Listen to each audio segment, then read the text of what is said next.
Let's talk about what we want to talk about: Texas versus Michigan. Hell yeah. I mean, could it?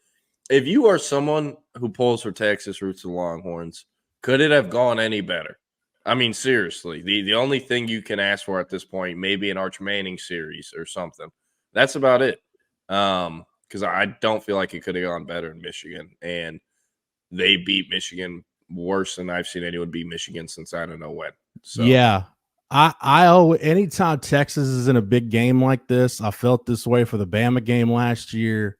It's the same feeling I get for the OU game every year. I had it for the playoff, even to an extent, the Big 12 championship game.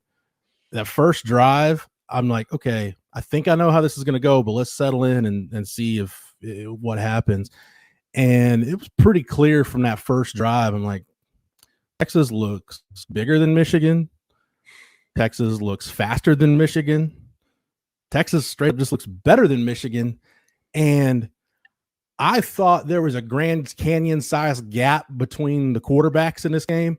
Dude, that didn't even do it justice how wide of a chasm there was between. And I thought about it when our guy Josh Pate mentioned it. He was running it down, and I watched one of Josh's recap videos because he was at the game.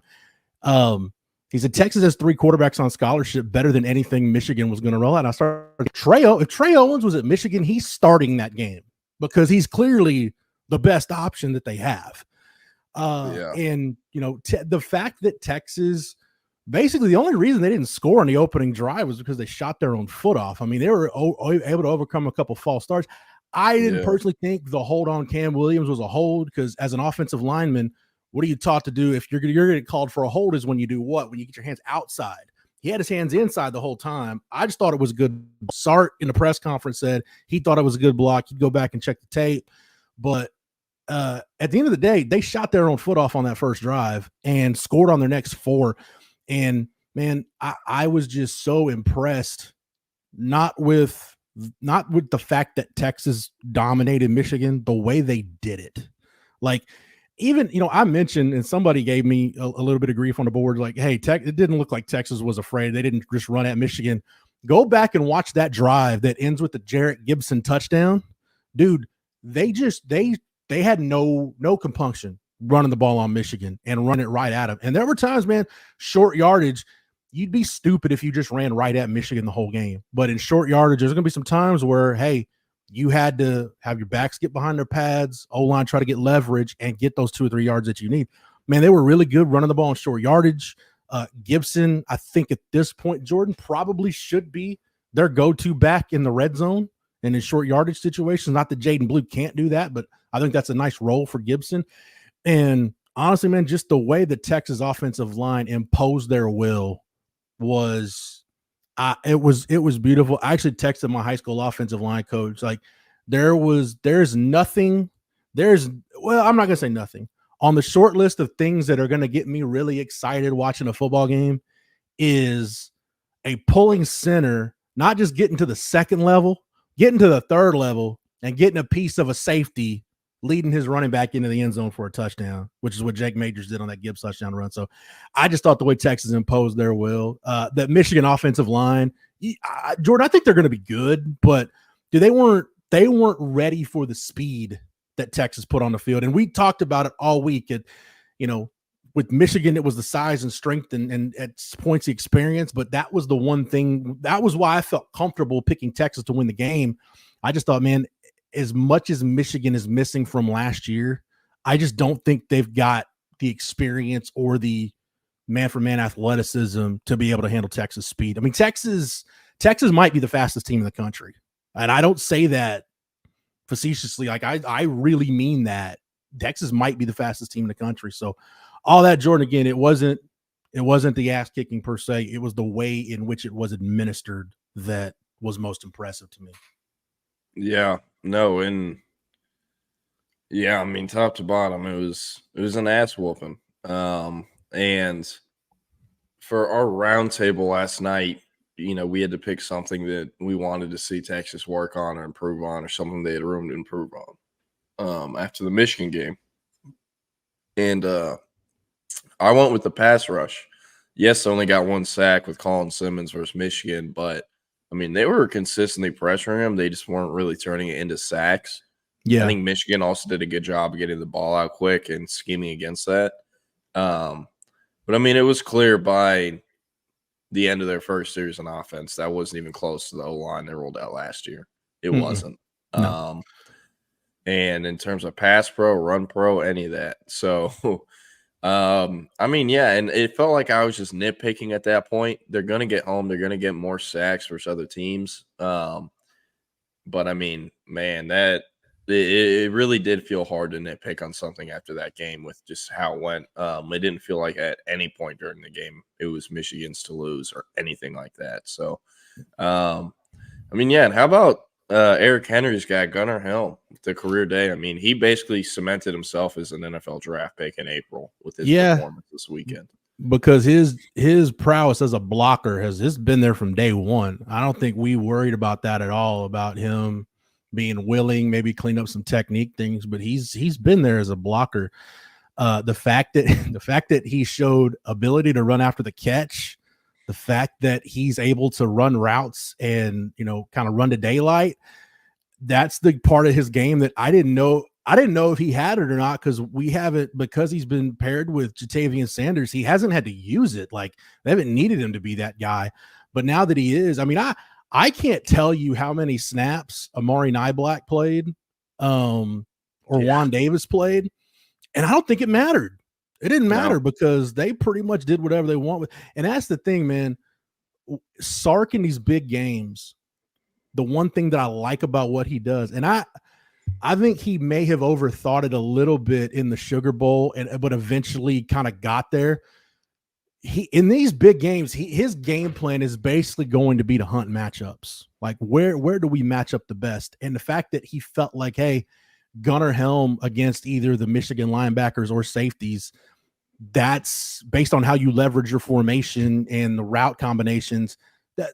That's a matchup that they felt like they could win. So I think we're starting to kind of figure out the roles of guys in the passing game. I did not have Gunnar Helm potentially being a 5-tool tight end on my bingo card, though, for this year. Like, we know, like, Isaiah Bond is the deep threat. Matthew Golden's that guy that can just murder you. He's in him. Intermediate game. Yeah.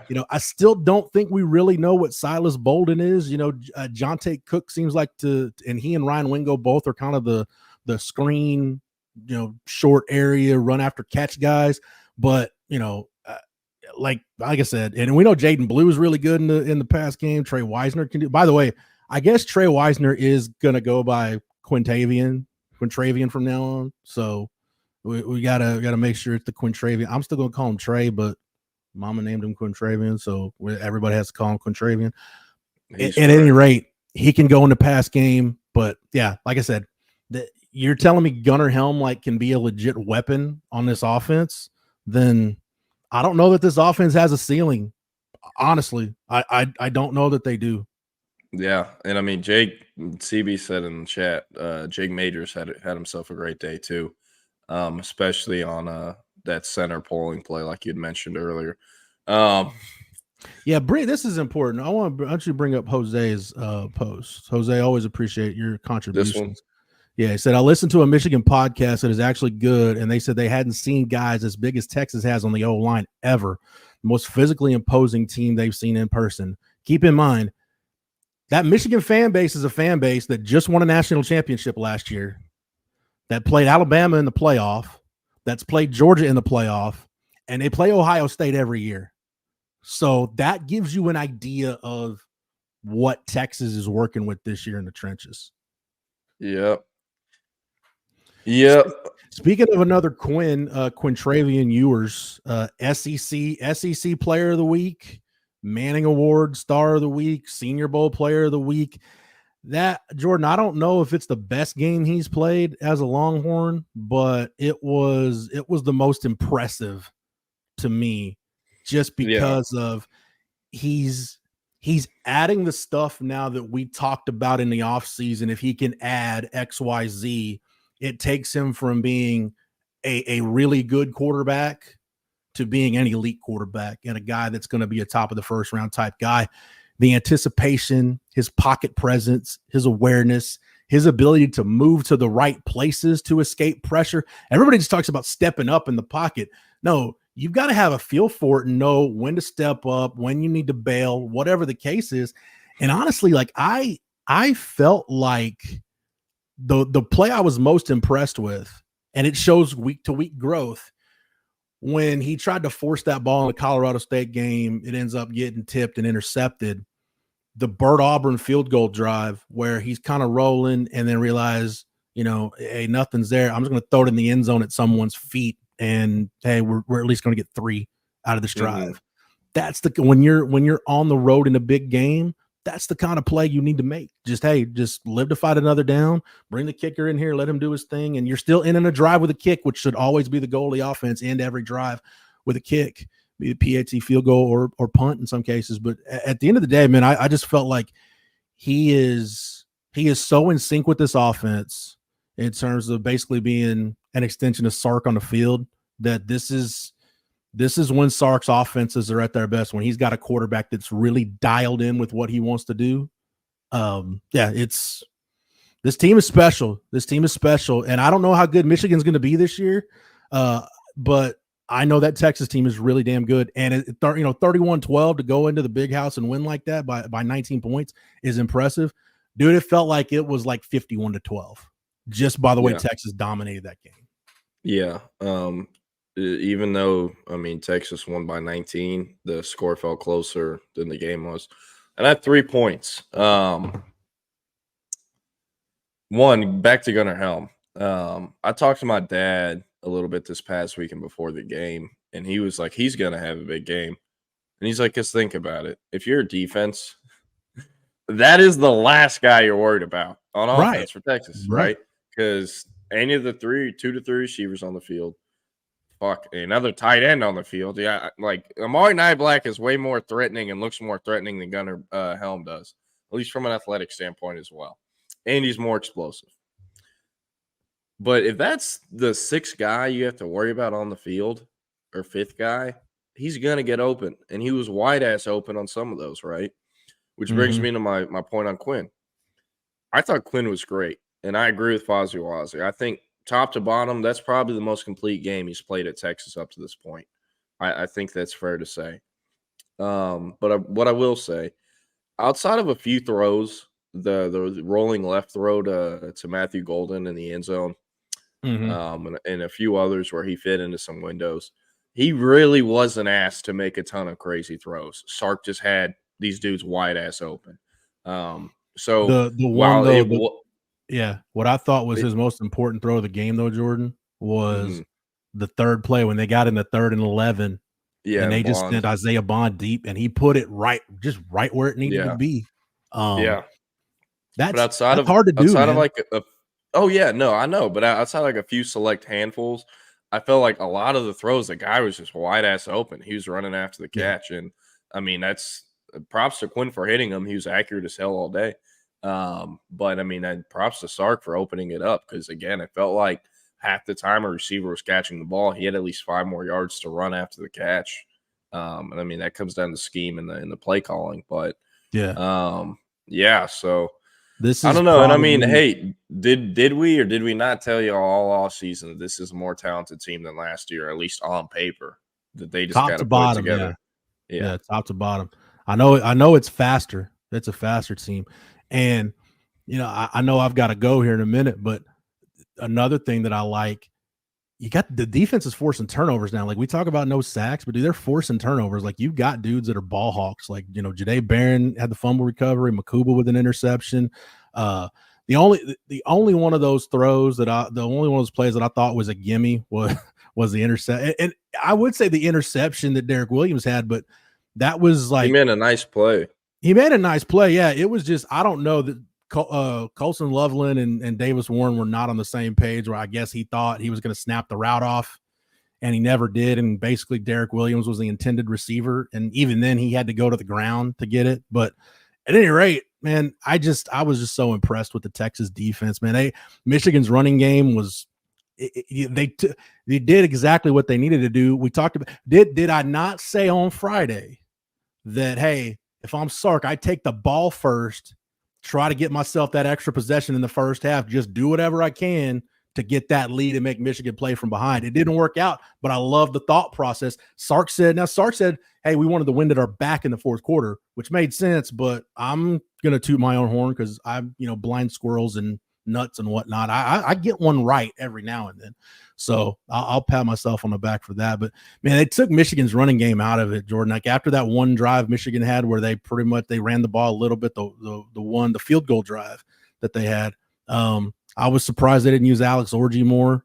But pretty much once they got down, it became a throw game, and Mullings and Donovan Edwards were pretty much non-factors because they got taken out of the game. Yeah, so I see Tommy in the back. I'm going to bring him here in a minute. But for your last thing before you run, Jeff, I want you to read this from UT Parking. It says, Jeff Howe, as an OG, stands for old-ass gangsta. How good does it feel to see Texas as high as number 2 in the AP poll again? I'm on cloud 9. It's been a long effing time from UT Parking. How is it waking up or that might have been yesterday, and seeing the number 2 next to that Longhorn logo for the first time in quite a long time? Yeah. I myself, at 21 years old, sorry to keep cutting you off, I can't remember a single time Texas was number 2. I can't remember the last time they were number 2 in my life. 2009. 2009 was the last time. That's where they were in the final poll that year. Man, I'm